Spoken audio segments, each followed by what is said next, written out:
All right. Good afternoon, everyone, and thank you guys for being here. Welcome to our May 2026 installment of ENERCALC Office Hours. For everyone who's a seasoned veteran of office hours, you kind of know the drill. If you're new here with us this month, we just have a couple of quick housekeeping items, and then we'll get straight into today's program. So before we get going, I just want to start with a quick sound check and make sure, first and foremost, that you guys can hear me just fine. So if you look at the bottom of your Zoom window in your browser or desktop, you have the chat tool. We also have the reaction emojis. Give us a reaction, give us a thumbs up, give us an okay in the chat. Just let us know that you can hear me loud and clear to make sure that you get the most out of the session today. Perfect. Thank you guys for confirming that. And then before we get on to introductions and begin the program, we're also going to do a sound check and visual check for our primary speaker. Mac is going to go ahead and share his screen right now. And once again, if you can hear Mac's voice here in a moment and see his screen, give us a reaction, a thumbs up, or an okay. So go ahead, Mac. Hello, everyone, and welcome to another office hour session. Perfect. Thank you guys for your help on that. Now that we have our tech checks out of the way, we are going to go ahead and disable the chat and we'll move on to some introductions and begin the program. When it comes to Q&A, I'll touch on in a moment. We do have Zoom Q&A. So my name is Seth Roseworm. I'm a senior structural engineer and software developer here at ENERCALC. And as you guys know, our presenter for the monthly ENERCALC Office Hours program is Mac Elterhony. Mac is a senior structural engineer here at ENERCALC, and he tends to split his time between technical training for ENERCALC customers, working with the ENERCALC engineering team on technical specs and engineering behavior of our software, and then helping maintain a presence for ENERCALC at national, regional, and local events throughout the structural engineering industry. Mac is also the founder and managing principal of Elta Design Group, which is a specialty structural engineering firm, and has been an ENERCALC customer for over a decade and user, and so he has a lot of great insights about the needs of our customers. For anyone who's new here this month, just so you know, the ENERCALC Office Hours program is all about providing simple, direct lines of communication between you guys, our users, and the ENERCALC engineering team. And we do that through several avenues. We showcase new features, let you guys know what's the latest, greatest going on in the software. We show some optimized design workflows, deep dives, and module-specific capabilities. We do live Q&A with the audience at every session. Just keep in mind if there's ever a question that's too involved or it's going to require deep digging research, that'll be a better fit for our support team as they can investigate, look under the hood, and give you more granular investigation on a question of that nature. As a minor point of order, you will notice that everybody's microphones are muted just to make sure we don't get any echo or feedback during Mac's presentation today. But we do have open Q&A at the end of every ENERCALC Office Hours session. So to submit a question for today's Q&A, use the Q&A dialog in the lower dashboard of your Zoom window. Submit your questions as we go, and we'll tackle those at the end. If you experience audio problems at any point during the session, you should be able to just refresh your browser if you're joined via web, or you can just close out and rejoin the session if you're in the Zoom desktop app. If you ever need to rewatch today's program or share it with someone else on your team who wasn't able to attend, all these recordings get posted to the Office Hours playlist on ENERCALC's YouTube channel. Those are also available directly through the Office Hours page on our website. And with that, I'm going to go ahead and hand it over to Mac to get going on our program for today. Hello, everyone, and thank you, Seth, for the introduction. Welcome, and I'm excited to be presenting to you today about the wood column module. This is a very popular module, and it gets a lot of mileage by our users. So we're very excited to refresh on the various features that it supports. So I'd like to start our session with a brief overview of the agenda. So we have a quick PDH announcement, and we have 2-year anniversary Lego raffle. ENERCALC latest build, what's new in ENERCALC, and then of course we'll dive deeper into the wood column module, and we will wrap up with register for office hours to get notified of future sessions, and then live Q&A.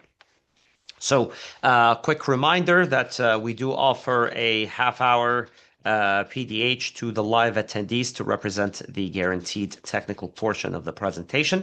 The name that we use in the certificate is the same name that you used to enter the Zoom session today. So please make sure that you wrote your name the way you want it to be printed in the certificate. In a few days, you will get a link to a link emailed to your registered email to download the certificate. Keep in mind that this link expires in 30 days, so make sure you download it before the link expires. ENERCALC has been offering the monthly office hour sessions for 2 years now, and we are very excited and grateful to our users. And with that, we will be raffling off a custom-made Lego bookend that is shaped as a steel beam. It is a fully functional bookend and can hold your books. As seen in this image, the bookend is large enough to support your collection of AISC manuals. It's worth noting that the raffle will not come with the AISC manuals, obviously, but you will be getting the awesome Lego that's designed and built by our colleague Seth Roseworm. He designs them and builds them and ships them with love. So one name from the live attendees list will be picked at random for the raffle. So good luck to everybody, and you will be notified by email in the next couple of days once we select or randomly select the winner. So all right. So I would like to encourage everyone to check their software. Always make sure that you are on the latest build of ENERCALC. And the process is very simple. Once you open ENERCALC, if you look at the very top, you will see your build that you're on. As of today, the latest build is 2026-0505, and that is the most recent update, and that was released less than 10 days ago. So we issue these updates monthly. So please make sure that that you're taking advantage of it. To do so, all you have to do is just simply click on this update button right here. That will take you to this window. All you do, you click on this button that says click to launch for our users web page. This will take you to our website, and then you can simply click on this hyperlink right here. This is click to download the updater. Of course, this expects to see ENERCALC already installed on your computer, and this is only updating it. So once you click on it and you run it, you'll be good to go, and you'll be on the latest build. If you'd like the program to automatically check for updates at program startup, always make sure that this option is checked and enabled. A quick note here is for our users who are on build 2023-830 to 2024-0228. The feature to notify you of the availability of new updates does not function properly. So even if you have this checked, you're not gonna be notified of new updates. So if you are still stuck in this range, then you need to do a manual update. It's a one-time manual update, either from inside ENERCALC, just like what we just talked about here, by clicking on this button, or going directly to our website and performing the update. So again, the current build is 2026-0505. If you prefer to be notified of the latest ENERCALC updates or the latest ENERCALC news by email, you can simply scan this QR code or just go to enercalc.com/update-emails and just put your information here. This way, ENERCALC will automatically send you an email every time we release a new update to remind you to get the latest and greatest. And there are a few features that I want to highlight, a couple new updates. We've been talking about this for a while, which is decoupling everything. And what we recently did, we took it a step further. So we recently made further updates to the building code menu, the one here at the very top, to be a little bit more better organized and more intuitive. So if you click on the building code button at the top, it will take you to this window. And now this window is going to have 3 different tabs under it. The very first tab is the governing codes and load combination sets. And now this is split into two components, as you can see, the left-hand side and the right-hand side. So starting with the left-hand side, this is where you're going to find your building code information and all of the reference design standards. The user can mix and match the various design standards, and this is, of course, a great level of flexibility for a user so they can produce calculations the way that their jurisdiction requires them to. In this example, we're just using IBC 2024 and all of the corresponding design references that correspond to that IBC edition. But if you need to mix and match, then you can just manually cherry pick the addition of each of these design standards that works for your project. So this snippet right here shows in the example that we're using is an IBC 2018, but we are using ASCE 722 instead of 716, because that's what 716 is what's referenced in IBC 2018. We're using ACI 318.25 and we're using NDS 2024. So those are kind of different, I guess, mismatch of a reference standard versus the referenced IBC. If you want, and that's why they're shown in this color right here, in this orange yellow color, to tell you that this design standard is different from what the IBC that you selected is referencing. If you want to revert back to the proper reference standard that's referenced in that specific IBC, you can just simply click on this button right here, and that will sync all of your reference standards back to the IBC edition that you selected. So that will cover this here for you. Now, keep in mind that all of the code changes or the reference design standard changes that we're doing here, all of these changes are only applicable, or they only apply to the calculations within this specific ENERCALC file. Now, if you want to apply the code selection as a default for all of your future projects, then you need to take it a step further by clicking on this button right here. Once you click on this button, the set default codes, for all future or all new projects, you will get this menu. It will show you what the old default was and what the new default is. So the old default was the IBC 24 and all of the reference standards there. The new default, we want, IBC 2018, ASCE 722, this kind of mix and match of design standards. So you have it all right here. And if this sounds good to you, you can just click Save and Close. On the right-hand side, going back to the main menu here, on the right-hand side, now you have the it's dedicated to the load combinations, so you can see a list of all of the load combinations that you have in this project, and you can select whichever one you want to be implemented as the default for all of your calculations. The next tab, so all of this, all we talked about was the refresh or the new governing codes and load combination tab. That's what it looks like.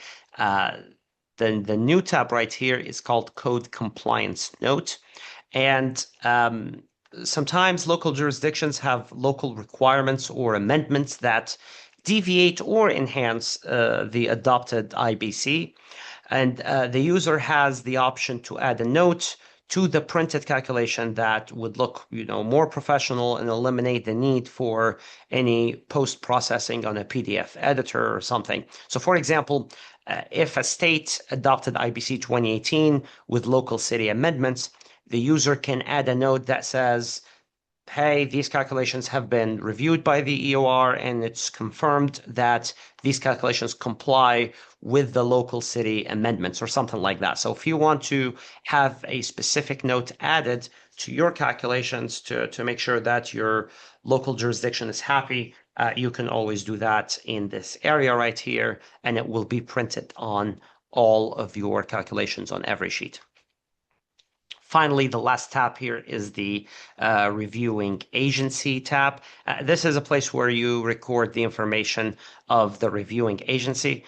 This is useful if you work all over the country, so you have projects so many different places.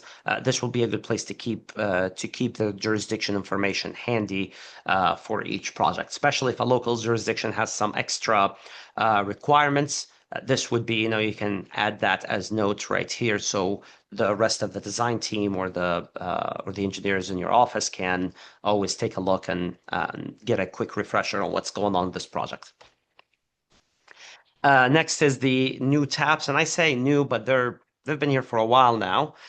Those are the tabs that house the ASCE 722 loads and forces modules. We have a tab for seismic loads, tab for wind loads, and tab for other loads. A user can create a calculation for whichever one they want, and they can create as many of these calculations as they want. Previously, the user can only have one calculation per loads and forces module, but now you can create as many as you want. This is important to note that these new tabs will only show up if you have ASCE 722 selected as your design standards. So if you are on ASCE 710 or 716, ENERCALC will revert back to the old menu of loads and forces. But if you are on ASCE 722, then these three tabs will appear. So if you're, just to give you a refresher, so if you are on ASCE 710 or 716, these three tabs will disappear and you will revert back to this older legacy menu right here to specifically pick which one you want to use. Now, what's important to note here is that if you want the ASCE 710 wind enclosure calculator, you can only have one. You cannot make copies of that here, unlike what we have in this new menu where you can just create as many of these calculators as you want. Native load linking within ENERCALC has been truly an exciting feature.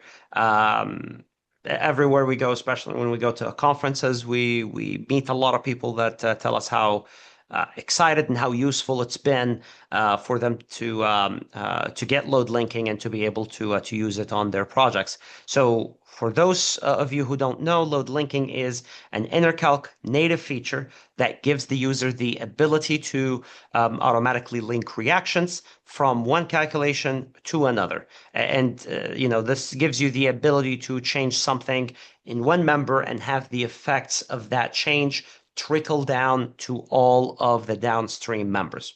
Load linking is currently available for steel beams, wood beams, steel columns with columns, and foundations, with more integrations to come. And this gives you a full gravity load path for your calculations. If you'd like to learn more about load linking, we created a playlist of short videos on YouTube to walk you through how to use it step by step and how you can leverage this powerful tool. We also added a video here that walks you through a full example from start to finish in a practical sense. That would cover both wood and steel materials. And a few months ago, we did have a few months ago, we had an office hours that was dedicated to load linking as well, and that's saved on our website. So you can also go and watch that office hours session as well. Another update that's been really successful is the ability to export results to a CSV file. So all of those detailed results that you get for beam or columns or various modules that we have, all of these intermediate values can be exported to a CSV file for post processing in case you want to do something with these values. And another thing that's been it's been a huge hit with a lot of people that we meet at conferences and a lot of our users is the ability to specify top reinforcement in the general footing module. So now you can specify the bottom reinforcement, which is in both directions, the X and the Z, and now you can specify top reinforcement in both directions, the X and the Z, separately for maximum flexibility. This is especially useful in those cases where you have tension at the top rather than being at the bottom. So, anyways, this is the uh, the new addition that we have here for the top reinforcement in the general footing. And of course, we recently added full support for ACI 318.25. A few jurisdictions already adopted the 2025 edition of the ACI 318. And we're happy that we're able to support it and include it in all of our concrete modules, so our users can have the flexibility that they need to produce calculations that match their local jurisdiction. And another thing, this was the outcome actually of an office hours recommendation. So when you have a project that has a pile of 30 or 40 plus calculations, it becomes a little difficult to find a specific calculation in this pile.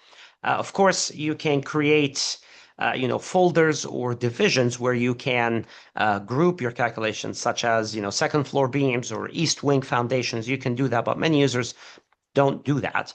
And during a recent office hour, a user suggested adding a keyword search filter to help them find their calculations easier. And that's exactly what we did. So we went ahead and implemented this, their awesome suggestion a couple of months ago. And if you are on the latest and greatest build of ENERCALC, you should be able to take advantage of this feature, especially when you have a project that has a lot of calculations and it's that you worked on 6 months ago, 8 months ago, and you're trying to just filter through and figure out or zone in on a specific calculation. So moving on to the focus of today's presentation, which is the wood column module. This is a very popular module because it can be used to design wood studs for walls or posts, or all types of compression members. Additionally, because this module supports axial loads as well as biaxial bending and shear, this module can be used to design beams that are subject to loads in both directions. So due to its popularity, we're very excited to be walking through it today. What I want to summarize some of the key features of the wood column module. As I just said here, axial loads as well as lateral loads in both directions. It also has a diverse library of wood materials. So you have traditional studs, engineered woods, and it also performs all of your NDS checks on single members as well as built-up members. Ability to input separate unbraced lengths or control the slenderness in the X direction separately from the Y direction, as well as a whole separate input for the unbraced length that's used for beam stability factor, the lateral torsional buckling, and the flexural capacity of the member. So you have a lot of control over that. Of course, you get the 2D and 3D dynamic sketches that reflect the changes you make in real time, and the ability to perform, again, NDS checks on custom user-defined shapes and material for ultimate flexibility, as long as, of course, as you have all of the reference design values that are required to perform the NDS checks. So without further ado, we're just going to jump directly into our example for today. So we simply want to design a wood post or a stud gang that fit into the wall. This is a regular 5.5-inch wall, so it's a 2x6 type of material. The span of the height is 12 feet. We have some manually applied loads, such as out of plane loads right here. We have 40 PLF, and this is ultimate 1.0 wind. We have another manually applied load, which is an axial dead load gravity of 1,300 pounds.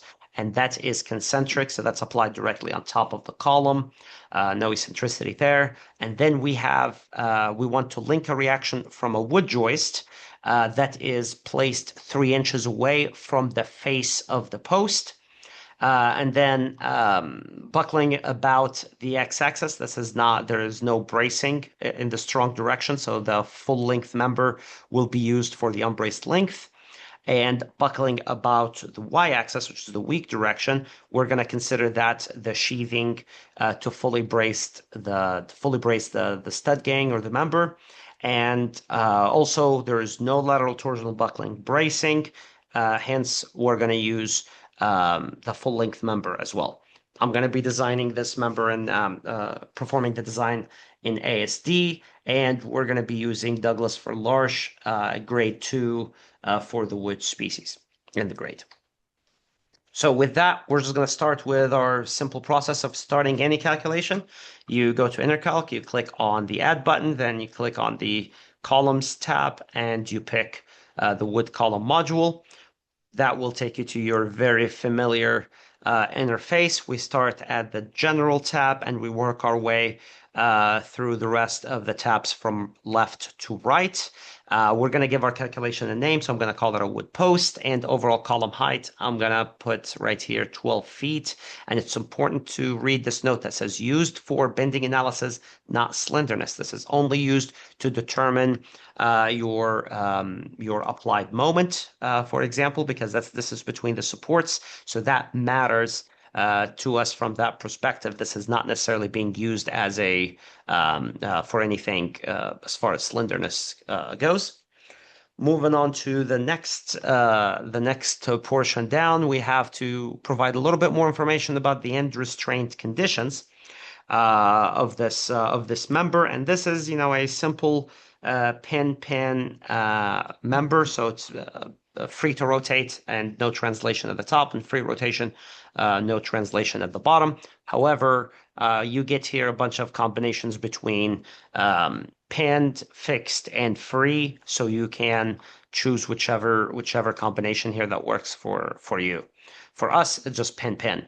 Moving on, we're just going to check the ASD design methodology. If you design your wood in LRFD, then ENERCALC, you can just click on this button and ENERCALC will use the proper equations and proper factors.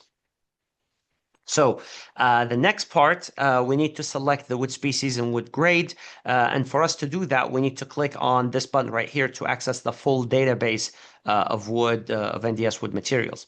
So when you click on this button, you get this window. You can see here you get glulam beams, glulam columns. You get engineered woods for LVLs, PSLs. You get a variety of things. For me, I'm planning on designing 2x material stud gang. So this would be what I'm going to use. So if I click on that, and I can navigate to Douglas for Larch, and then grade number 2, and you can see here ENERCALC already has all of the NDS values, the reference design values, such as your bending stress in the X direction, positive and negative, your shear, your FC parallel and perpendicular.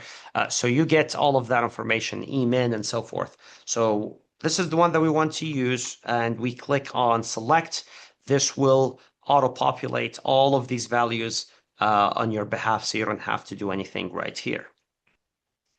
So now that we finished with the first tab, we are ready to move forward, and we are ready to move to the second tab, which is the column data tab. So we need to pick the type, and you can see here, just it depends on what material you used. You want to pick the corresponding type. In our case, it'll be sawn lumber, and it'll be general, and this is specific to sawn lumber, but this is southern pine. So for us, Douglas fir Larch is going to be just under the general right here. And I'm going to start with my design. You can pick whatever size you want to use here, and what I'm picking is 2x6. That's what I'm planning on choosing. So it's 2 plies of 2x6 studs. Moving down right here, this is where the fun starts. So this is the stress modification factors. Some factors, such as the wet use factor or the temperature factors, those are manual input by the user, so you'll have to put that information right here. However, there are some other factors that ENERCALC automatically calculates on your behalf.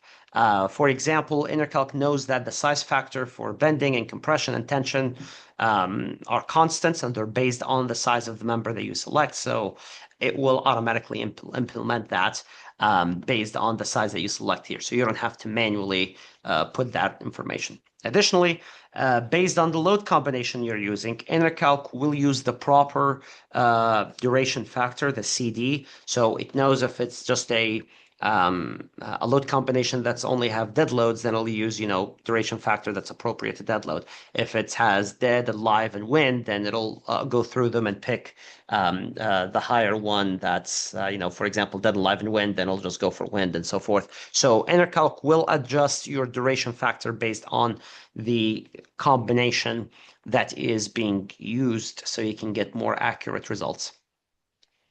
ENERCALC also calculates the column stability factor, CP, so you don't have to worry about that either. So pretty much for now, all of these factors, we're just going to keep them, we'll keep them as one for now because we're not going to change any of this. It is important to know that there are two things that I want to note here. First of all, if this is a repetitive member, if this is a stud at 16-inch on center or 12-inch on center or so forth, if this is a repetitive member, then you can click on this option that says apply the repetitive member factor for all of the combinations, and then you can say accept below, and you can do a little bit more work or more customization. This is not a repetitive member, so we're not going to put that. The other one that we get a lot of questions about all the time is the incising factor. So if this is pressure treated member that you're designing, then you can apply the incising factor right here, and that will take care of that of calculating the incising factor for you, and then implementing it into the NDS checks. Now, before we finish with this, with the factors, we have the KF factor, and I want to bring your attention to the KF factor. This is the built-up column factor. Many younger engineers either forget or sometimes are unaware of this factor. This factor only applies if you're using multiple laminations or plies of wood. And the KF factor is a multiplier used to calculate the column stability factor. So chapter 15 has the equation display above right here. So you can see it right here, the equation for CP factor for a built-up column. It has this multiplier, the KF multiplier. This CP equation, this portion of this equation right here, this is exactly the same as the equation from chapter 3.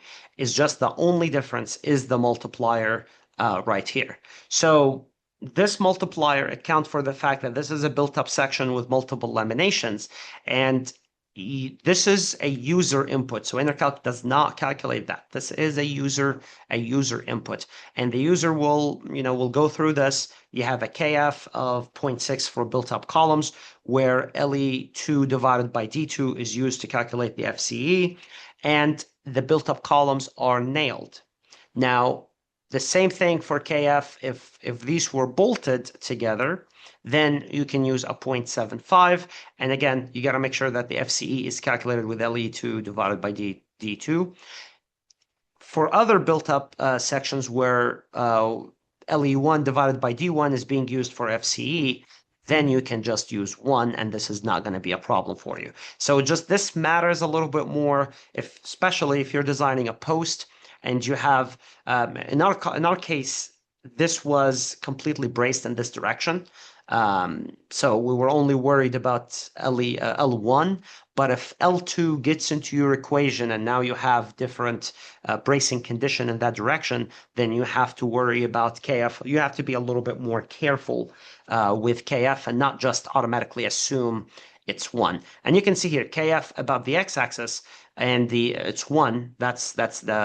That's this condition, L1, but then the KF about the y-axis, that's the one that's a user input. It could be 0.6, it could be 0.75, whichever you have right there. Now, it's also important to know that your built-up members have to follow the fastening requirements. They have to be fastened together based on the requirements of chapter 15. So this is for a nailed built-up column. It has to follow this. For bolted built-up column, it has to follow this. For you to be able to say, okay, this is a built-up column and I'm going to design it as a built-up column. If it doesn't meet these conditions, then that's going to be a problem. ENERCALC does not address any of this. This is a detailing problem, but it's always good to be aware of it as you produce your drawings. So we're done with the column data and we're ready to move on to load application. So we're ready to apply the load. As you remember, we have two loads that are manually applied, and we have one load that's going to be a reaction that's linked from another calculation, from a joist calculation. So we're going to go ahead and start with applying the load. I'm going to you click on loads right here, then you click on axial loads. And we're going to start by applying the concentric axial load of 1,300 pounds, and that's a dead load. So we'll put it right here, 1.3 kips, and it's dead load, and I'm going to give it a name. I'm just going to say gravity. And as you see right here, this is load eccentricity is 0, and it's 0 because the load is concentric. That's what we have in the example problem. And location from the base, this is applied at the top of the column. If this is applied at a lower level, then you'll just click on specify right here, and you'll say it's applied at 5 feet from the base or 8 feet from the base or so forth. Also, it's worth noting that you can automatically add the column weight as dead load. In this example, I chose no, I'm not going to apply it as dead load, but if you want to, ENERCALC can calculate the weight of the column and apply it as dead load for you. Next is the lateral load. So now we need to apply the 40 PLF wind load. So we start by clicking on lateral load right here. Then we click on add load, and then we select load type. We can apply a point load, we can apply partial uniform load, we can apply moment, but in this case we want to apply a fully uniform load along the height of the column or of the post, and that is wind load, and it's 40 PLF or 0.04 KLF. And now we have to tell it if the load is applied or the load acts parallel to the Y or to the X direction. So the load is applied in the strong direction, and this is a 2D sketch. We got this from ENERCALC, so if you click on the 2D tab, you will get this sketch right here. You can see that the X direction parallel to the X, that means it's applied in the weak direction. Parallel to the Y, it's applied to the strong direction. So in our case, we want the load to act parallel to the YY axis, so that's perfect. So we click on this button right here. And now that this load is applied, and we are ready to move on to link the reaction from the wood joist. So we move on to the linked loads tab right here. You can see on the left-hand side that we can grab a reaction from a wood joist calculation that I had previously created. So before I started this example, I created a wood joist calculation, and I put, some load on it. I put a point load. I put all of the design that I needed to do. And now when I started my column calculation and I jumped into the linked loads, I can see the other calculations that I performed that I can grab a reaction from. And again, in this case, this is just a wood joist that I calculated earlier. And now all I need to do is just click on it. And I will get this 2D diagram to help refresh my memory on what this wood joist actually is. And I see right here support 1, and I see support 2. I want to grab the reaction from support 1, so I click on it right here. This will give me, then now that we know I'm going to grab the reaction from support number 1, I need to give it a little bit more information on how that load is meant to be applied on my column. So if you remember, the reaction needs to be applied at an eccentricity of 3 inches away from the face of the column.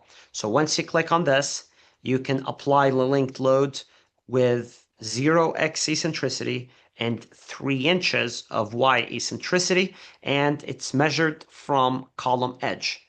So that means it's all the way outside, and I can just apply it to the top of the column, and you click apply.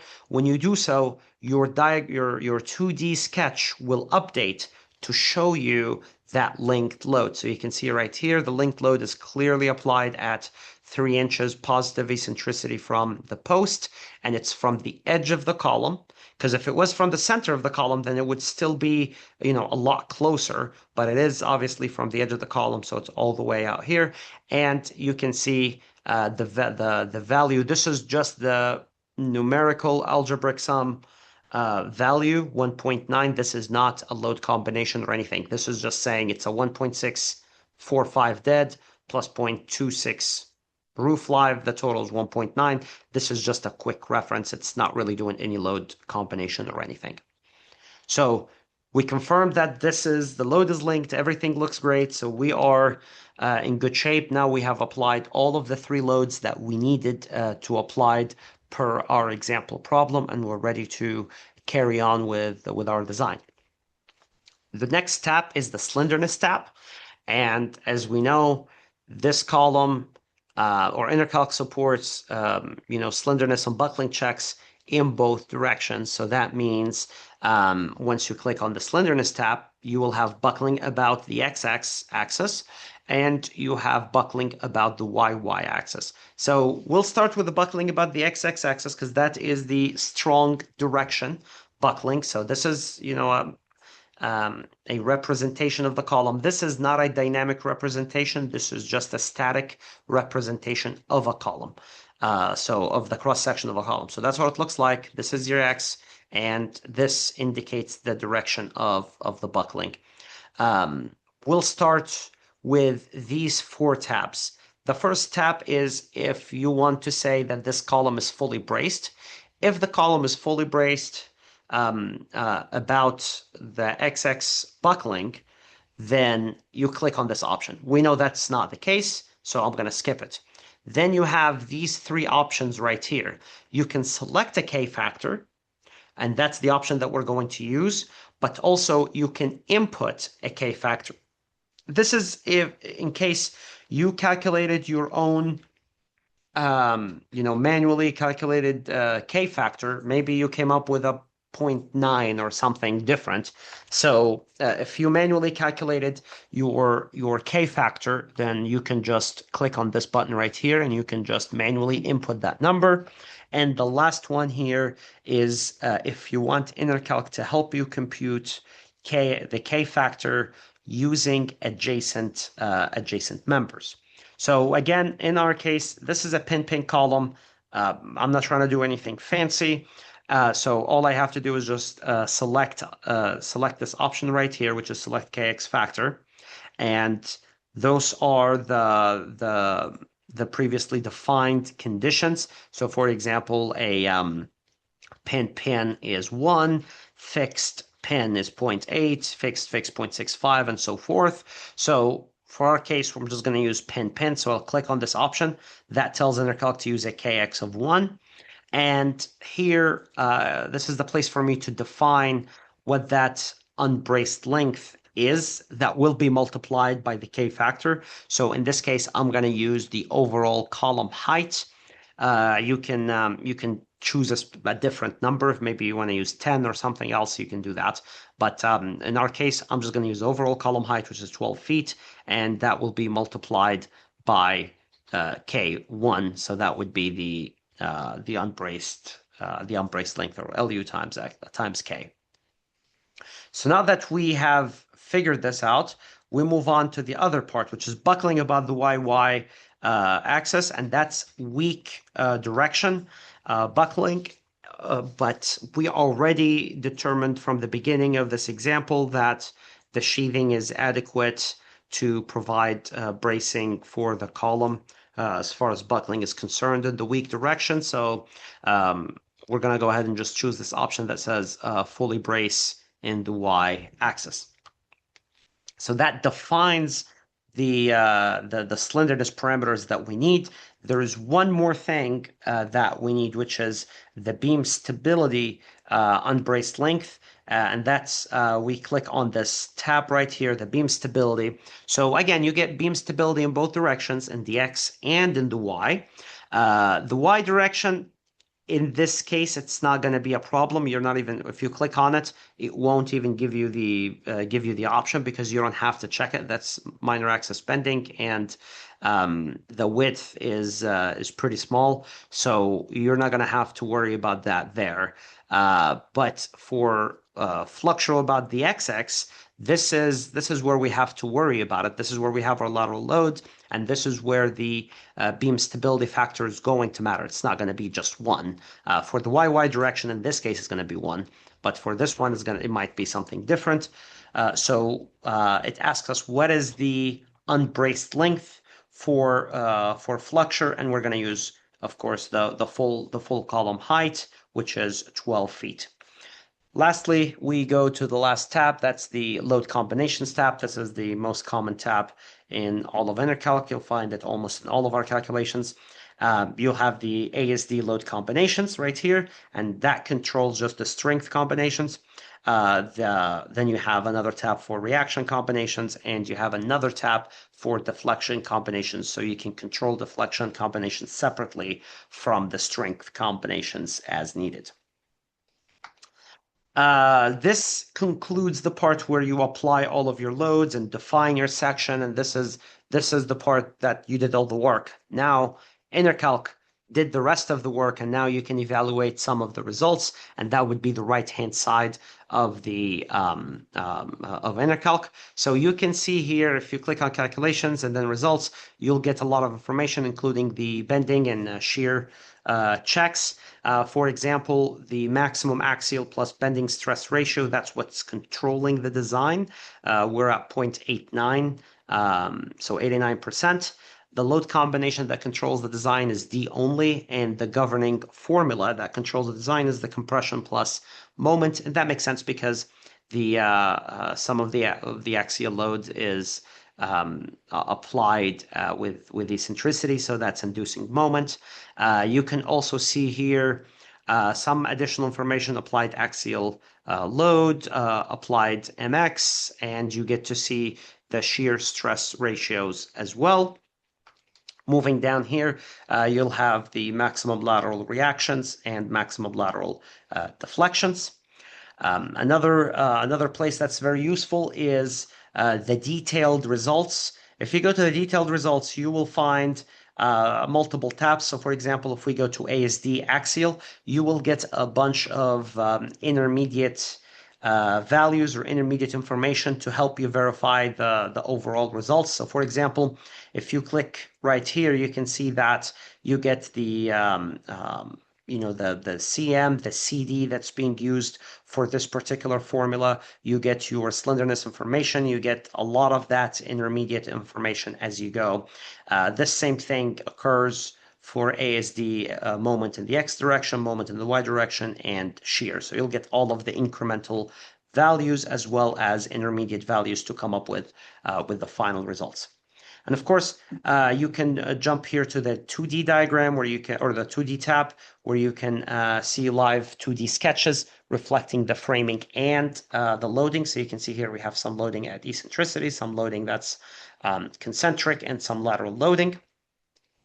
The next tab is the diagram tab. You can select if you want to see moment or shear diagram, as well as you select whichever. You can have all of the combinations plotted for moment, for example, or you can have a specific combination plotted based on what you're looking for, what you're trying to examine. So overall, the wood column module is very versatile and allows the user to quickly perform the various NDS checks, so the user can design with confidence. Now that we wrap the wood column design, I have one more update, which is our growing library of verification examples. You can navigate to them on our website. You can click on for our users page, then documentation, then verification calculations. And we will continue to update this page with more verification examples as we produce them. You can see that currently we have about 10 verification calculations for 10 different modules. It's already available on our website, and this help our users check the design checks that ENERCALC performs, as well as compare some hand calculations to ENERCALC reported results. These verification calculations can serve as a fantastic learning tool and learning resource, especially for young engineers, and as well as a quick refresher for those who need it. And we plan on adding more and more. I know last week I just added the wood column verification calculation, so you can check that out at your leisure time. So ENERCALC has been making it a priority to attend more local events and support the various structural engineering associations around the country and talk directly with our users. So ENERCALC will be exhibiting at the SEA of Arizona on June 4th, and Chelsea from our engineering team will be representing ENERCALC. So if you're in the area or if you're planning on attending the Arizona SCA conference, come by, meet our team, and try our luck at winning one of our Lego themed, engineering themed Lego sets. And again, I want to remind everyone that you will receive an email with a link to download your certificate within a few days. So make sure you download it before the link expires. And I think we are ready to open this for Q&A. All right, fantastic. Let's get into some questions. First question, does ENERCALC deal with light gauge steel data of the US market? So Mac knows the answer to this. This is a long-standing feature request that we're definitely interested in and continuing to monitor for demand. The short answer right now is no. ENERCALC does not have any modules that are focused on cold form and light gauge steel component design. However, we have received requests for that, and we're continuing to watch that carefully for customer interest. So we can go ahead and associate your email to that feature request as well, so that you get notified if there's any development or release action taken on that. Mac, do you have thoughts to add? No, that's exactly what it is. Yeah, just we prioritize our development based on the requests that we get, and I would love that. I love cold form steel, so please pile the request, and it will become the number one priority. Yeah, for those who don't know, cold form is what Elta Design Group does. Mac is all about it. Next question, does ENERCALC have tools for equipment frame analysis? So this is a little bit of a broad question, and I'm going to answer it in a somewhat broad manner, and then obviously, Mac, feel free to jump in. So it sounds like you're talking about a somewhat specific use case, and so I'll start off by saying ENERCALC does not have a purpose-built module that's specifically for roof opening frames, mechanical support frames, any kind of like a prepackaged workflow of that nature. What we do have is numerous modules that can help you perform various kinds of frame analysis. So we've got the general beam analysis module that you can use to do beam analysis, multi-span beam geometry, fixity, support conditions, robust loading conditions, all the same controls that you can apply to a beam design module you can do in general beam analysis. You have your steel beam module, your wood beam module, and so on. And then you can do open-ended finite element analysis in either the 2D or the 3D analysis modules as well. So there's not a prepackaged tool that's like, oh, this is our roof framed opening module, but you can do those kind of capabilities, or equipment catwalks, mechanical platforms, all those kinds of things you can do using our general purpose modules. Mac, anything I missed on that? Feel free to add. No, this is absolutely, this covers it. All right, next question. Does ENERCALC deal with details of connections? So I'm not going to say no across the board to this, because there are several notable tools we do have that relate to specific kinds of connections. We have two different modules that handle steel baseplate analysis and design. And one of those is the general AISC thickness design method. So we have a module for AISC thickness design. Then you also have your steel baseplate analysis and design by finite elements. So that handles your uplift and overturning conditions, large moments, offset geometry on your base plates. You can do those via finite element analysis. We also have some general analysis capabilities related to eccentric bolt group loading, where you can analyze an eccentrically loaded bolt group and determine the individual load demands on each of those individual bolts within the bolt group. And Mac, let me know if I'm going crazy, but I think that was covered in one of your previous office hours, correct? Yes, yes, it was. Cool. So if you're interested in hearing more about those particular features, some of those have been touched on in previous office hours. Now, we do not have any modules that relate to general steel connection design. So you're not going to find a module for double angle shear connections, single plate shear connections, moment end plate connections. Those things you're not going to find in ENERCALC right now. That's one of those things where we've been asked about it before. We continue to monitor customer demand. We don't have anything on our development team's plate right now relating to those features. But feel free to reach out to the support team if you have specific details you'd like to share about what kind of workloads you're carrying, what kind of things your team is interested in working on. There And you go. Seth, I want to add here, yes. So if you go to our webpage, enercalc.com/office hours, that will take you to the office hours webpage. And if you scroll down, you'll find the recordings of all the previous sessions. And if you go to this session right here, miscellaneous modules, in this session right here, we talk about the group bolt analysis, and as well as we have so you can kind of watch the video here and learn a little bit more about how to work with the module, but also we have here the hand calculation or verification example that walks you through the process of how this works. And just if you want to verify manual results, that's what they look like, and that's what the output from ENERCALC looks like. And this is the hand calculations right here. Perfect. All right. Next question. For posts at a sidewall, like a post frame building, won't the D2 dimension with multiple plies be braced by the girts and the D1 dimension, the depth of the post not be braced by girts? So I'll some of this can boil down to judgment calls depending on how your particular project is set up, but you do have the capability in ENERCALC to specify bracing directions and bracing unbraced distances in each axis as you see fit. So if you're doing a post frame building, for example, that falls at the corner, where you have girts in both directions at the corner, and both of those lines of girts terminate into a brace panel, then you have the option to go into ENERCALC and set the bracing conditions accordingly. Go ahead, Mac.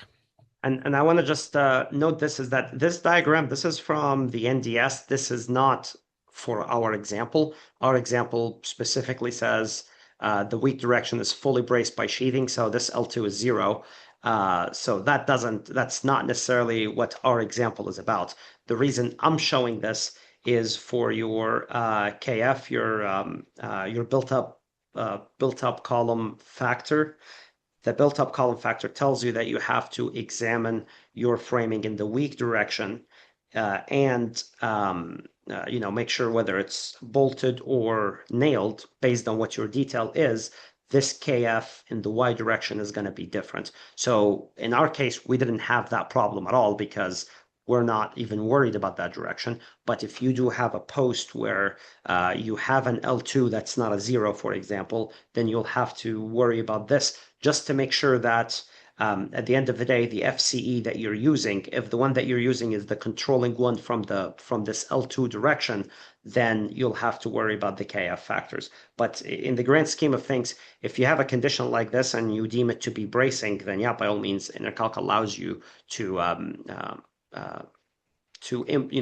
tell it what kind of bracing condition you have in the X direction and the Y direction independently, and you can do it that way. I just want to Absolutely. double confirm that this is not from our example. This is the sketch from the NDS.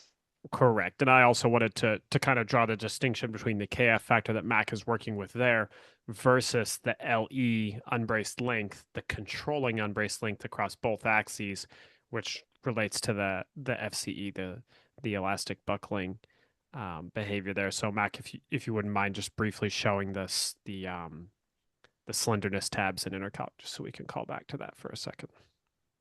There you go. Yeah, so every ENERCALC column module is going to have the slenderness tab for you where you can manage your two axes individually. This doesn't have to do with lateral torsional stability, having to do with flexural behavior. This is just your flexural buckling for behavior under axial load. You can specify the two axes individually, whether that be fully braced, braced at a set distance, um, braced with a set K factor, and so on. Once you start having this, then I want to go back to this one right here. This KF about the Y factor, this is the one, and this only matters if you're working with multiple plies, a built-up column. If you're just working with a post or just a single 2x6, then this is not going to matter. But as soon as you have multiple plies, that's where this matters because this gets into the equation for your CP factor, which is your column stability factor. All right. Next question. I use ENERCALC to calculate hollow structural section steel HSS welded on both sides. Do I use pin, or fixed connection? So that's definitely going to fall more in the realm of a judgment call. Um, every ENERCALC module gives you the controls to specify what your assumptions are going to be. Mac, I hate to make you jump back and forth. That's Yeah. distinct from the K slenderness inputs that Mac was just showing you. Instead, this is going to be on your general tab of every column module. This is where you actually specify the moment fixities at the start and end um, restraints or nodes of your column. And so this is what's going to alter the moment behavior. So the option that Mac has picked here is the pinned condition. You can do pinned fixed. You can do fixed at the top, pinned at the bottom. You can do a cantilever column that's fixed at one end and free to rotate at the top and so on. But as far as what to specify, that's going to be more of an engineering judgment conversation based on how you're actually detailing that column-based condition. Traditionally, if you're assuming that it's a fixed connection, then you're going to have to carefully analyze and detail that connection so that it actually has the load path and the stiffness and the capacity to transfer moment as opposed to only transferring shear and assuming that you don't transfer moment continuity. So that's more of a detailing issue, but you do have granular control over the assumptions you choose to apply.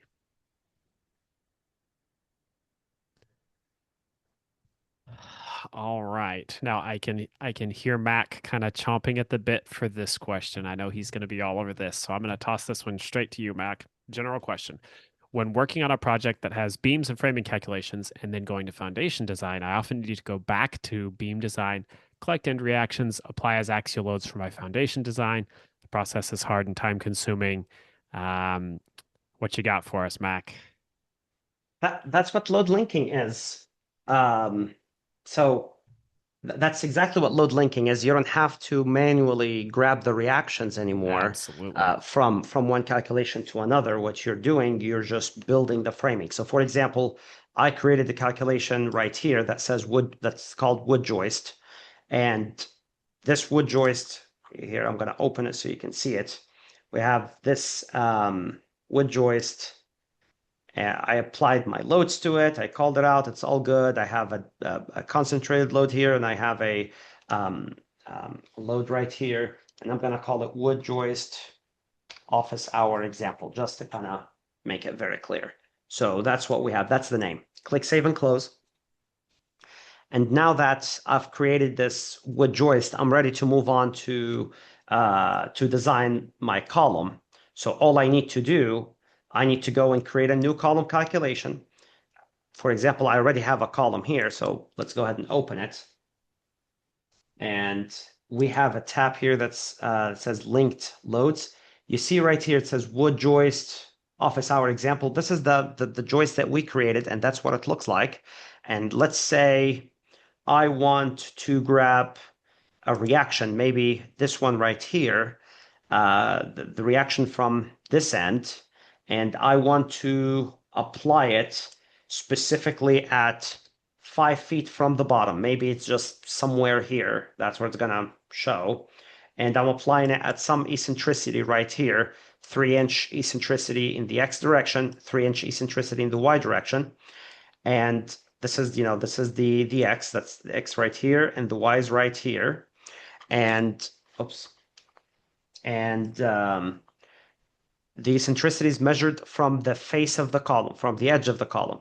So if I don't click on these options, then eccentricity will be measured from the center of the column. I want the eccentricity to be measured from the face of the column, so I'll just do this right here. And once I'm ready, I just click on link. That load will be applied as you can see it right here, and you can see it just populated on the side right here with the eccentricity and everything. So now once I'm done with all of this, I can, the load is already linked and is good to go.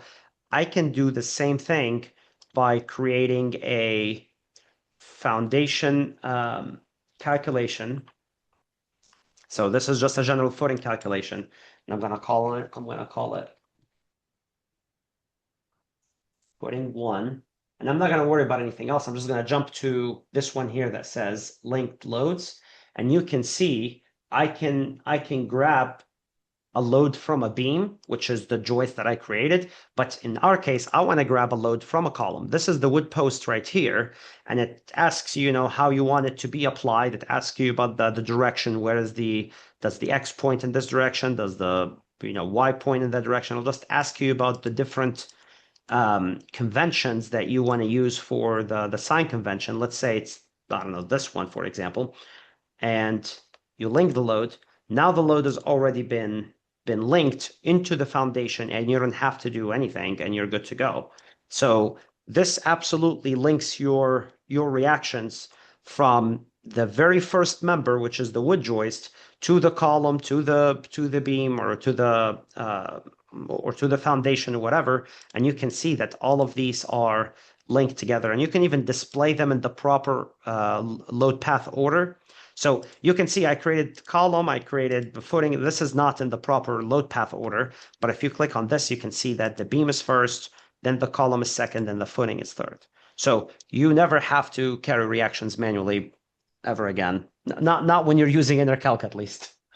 Yeah, and once that relationship has been established, those are durable dynamic relationships. And so if Mac were to go in here and change a load on this beam, that's kind of the genesis of all those reactions he's carrying down his load path.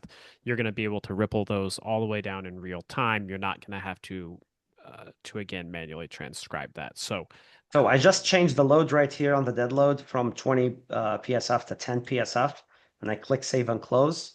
You'll be able to see that ENERCALC will automatically flag that the column was affected by this and the general footing was affected by this. You see one looks orange and one looks red instead of green, and you can just trigger a bulk recalculation where ENERCALC will grab the load and goes in the proper load path and pretty much update everything and turns them into green and grab the newest reaction. So again, this is exactly what this is the more efficient workflow.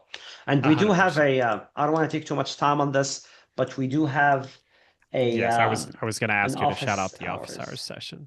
This one right here. So again, if you go on the same page, web page, February 11th, we have the full path load linking. So you can go to this one and you can watch it, or go to our YouTube page as well, and you can find more information on that. But this one walks you through a full example. For sure. And to just slightly add on to what Mac just showed you guys, we did release an update very, very recently where you can now take, if it's needed or if it's practical for your project, you can now take a beam reaction and link it directly to a footing if that's what you need to do. So in Mac's case, he showed you the full thing from, beam to column to foundation, but we now also have the capability to link directly from beams. So you have that A option as beam well. to a foundation directly, exactly. And that's why you'll have to navigate separately. If you're grabbing from a beam, then you'll have all of your beams populated here. If you're grabbing from a column, you'll have all of your columns populated right here. Yeah. Great question. And make sure that you're on the latest update. As long as you're on the latest public release, you'll have access to all of those features. All right, next question from Jason. Any chance of getting sloped members in the beam module? So, Jason, I was going to ask you if you could drop any additional detail about the reason for your request, but I'll make a small assumption to jump into this. The reason that most engineers ask this is because of the concern about not only axial force in the beam, but also the slight reduction in the flexural load the beam experiences because of the components when the beam's at an angle. So I assume that's why you're asking. I don't think we have that on our front and center on our development pathway for current workloads, but it's definitely something we have been asked. So I'll touch base with the engineering team and see if they have an active feature request, and if they do, I'll make sure that we get you tagged on that. Um, it's not something that's like actively in development right now, but if you can share detail about like use cases and specific issues that that causes for you, that's always helpful. All right. Next question. Any plans on developing a concrete one-way joist slab module similar to the current T-beam module?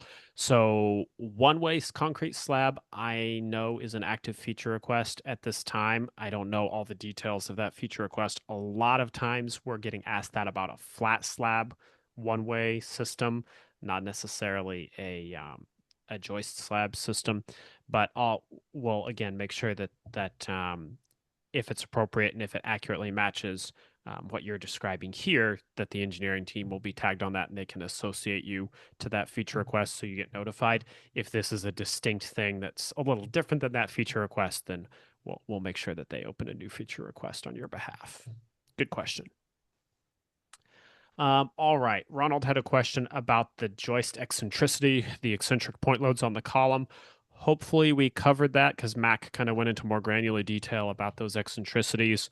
But Ronald, let us know if your question is still outstanding, and Mac can kind of buzz back through that real quick.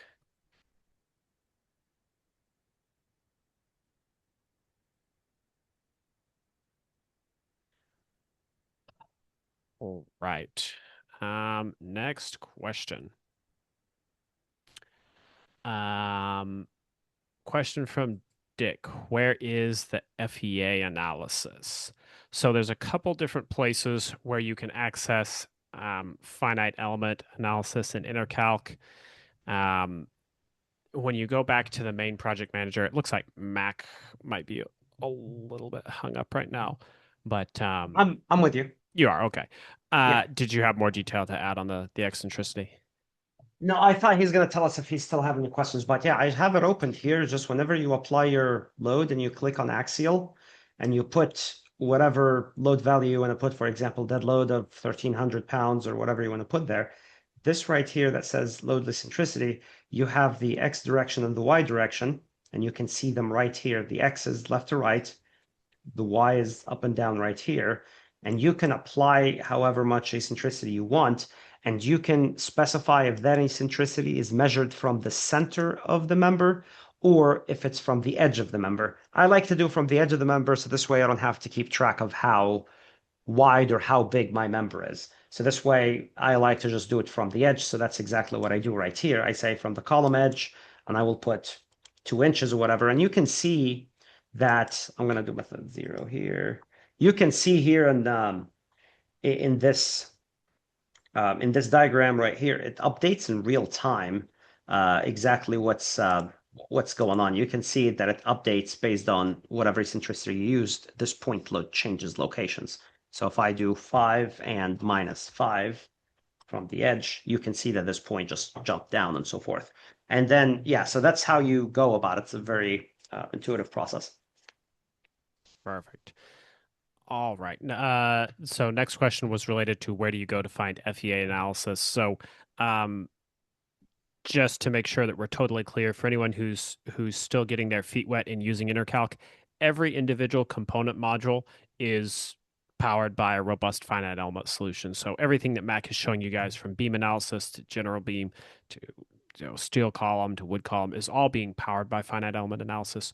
But if you need to throw it in four wheel and go off road, we do have two different modules where you can do your own open-ended modeling with finite element analysis, and that is the 2D frame module and the 3D analysis module. So if you're back on the main project manager view of your ENERCALC interface, when you go to the add calculation dialog, we have an entire tab devoted to analysis capabilities, and that's where you find ENERCALC 3D and ENERCALC 2D frame.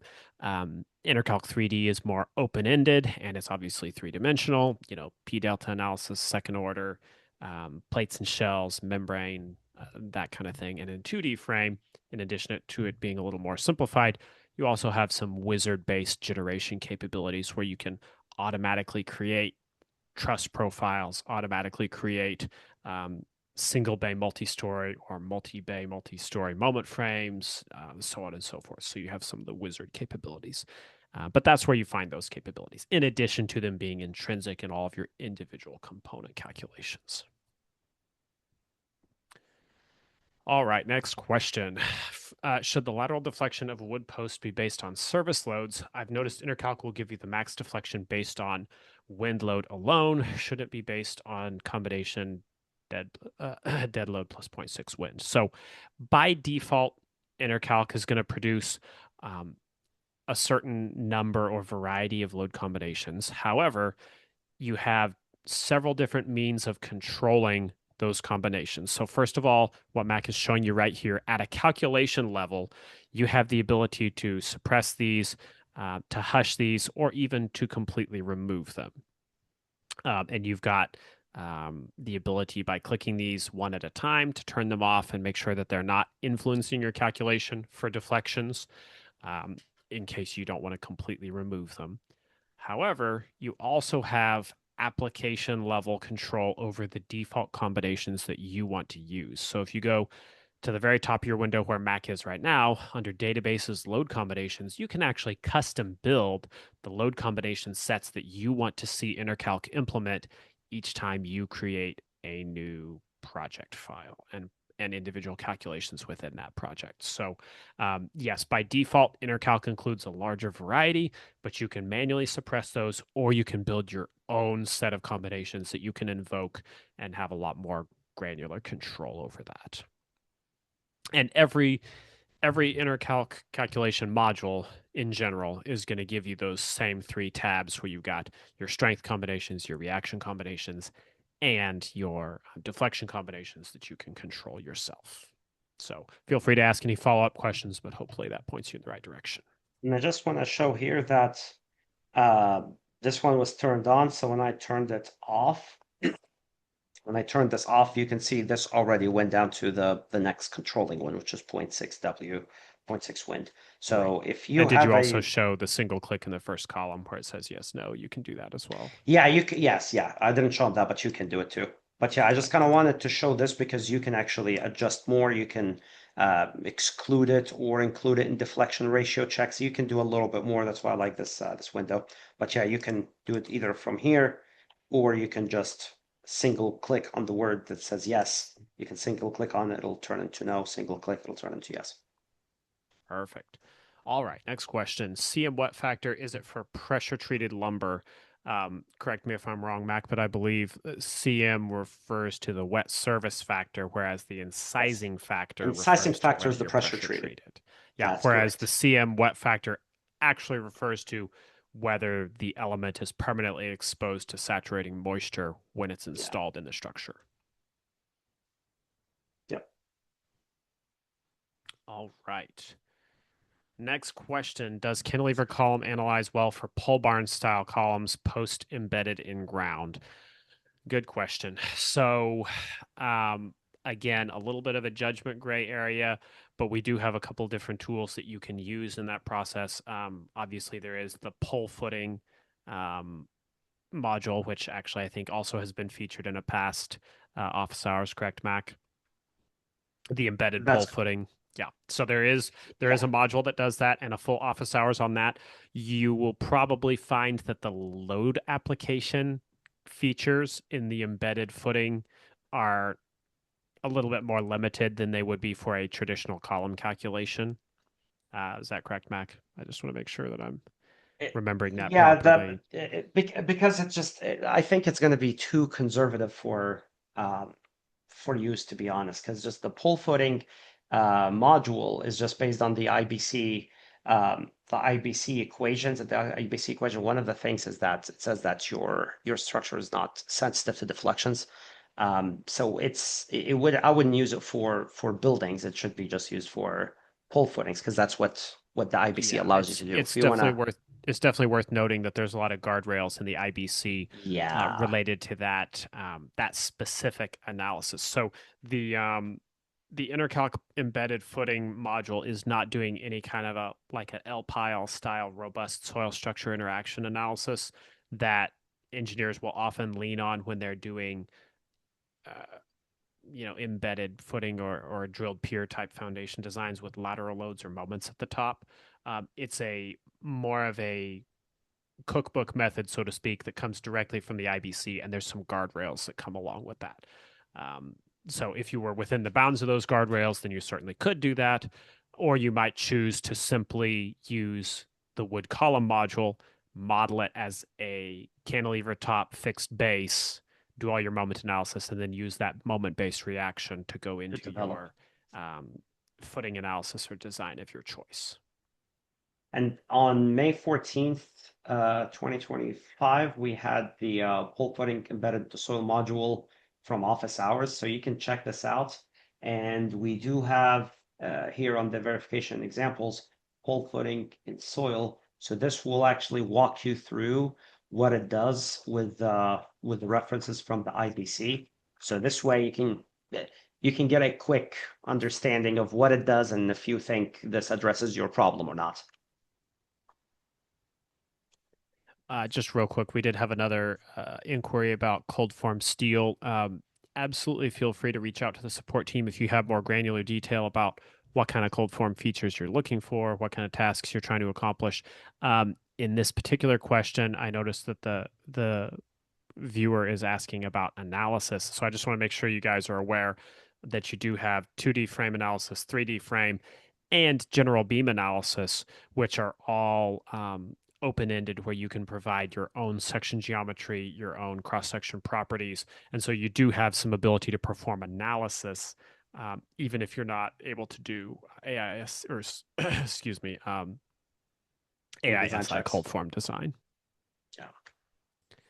Yeah. Clarifying follow-up detail from Jason about sloped beams. He's mainly looking at rafters and stair stringers. So Mhm. that's understandable because we're not talking about a shallow slope roof element. You're talking about a fairly considerable slope where using the full vertical component of the load becomes strongly conservative. So thanks for clarifying, Jason. I'll touch base with the engineering team and see what our existing feature request landscape looks like on that. Okay, and Ronald's question we did cover about eccentricity, so thanks for going back It over says what that. detail? I think he's asking where we even got the 3 inches from about the eccentricity, and I want to just show him where we got that Sure. from. This is the statement. This is the problem statement. Link reaction from a wood joist placed 3 inches away from face of post. Yeah, This is so that's the just a statement hypothetical problem. scenario, It's a hypothetical scenario, exactly. That's what we're. just just based on whatever that connection detail is going to look like. So Yes. if it had been a flush mounted post where you had some kind of a bracket or detail where you were able to be completely flush mounted, then you'd be able to set the eccentricity basically Just from the face up center line column. of the column based on the geometry of the column, however much you are from there. So you have some granular control on that. Next question. Is there an area in the settings where we can change the units for inputs and outputs? That's not a feature that ENERCALC really has throughout our system right now. Input and output units are virtually static, but we can go ahead and process that as a feature request when we go through our Q&A stuff from today. I'll make sure that that gets processed so that the engineering team is aware of that request. Good question. All right. Well, Mac, I think we plowed through all of our Q&A. Thank you guys for all the great questions. That was fantastic discussion. Do you want to kind of close us out with a teaser for next month, Mac? Yes, next month's office hours going is scheduled on June 10th, and the topic is going to be ENERCALC for Revit, wood buildings. So if you work in wood buildings and you want to integrate Revit and ENERCALC together, this would be a fantastic session to attend and have a full gravity load path. Awesome. Looking forward to it. All right. Well, once again, we really appreciate everybody making the time to be here today. Thank you guys for your time and participation. Um, Mac, I believe there is going to be later this week announced a winner for today's drawing on the giveaway, Yes, right? So that's whoever's right. the lucky winner from today, thank you for being here, and we'll be reaching out with that announcement. So With that, we will go ahead and wrap it up for today, and we'll look forward to seeing everybody next month. Thank you, everyone. See you next month. Bye bye. All right. Thank you all very much. Y'all have a good one.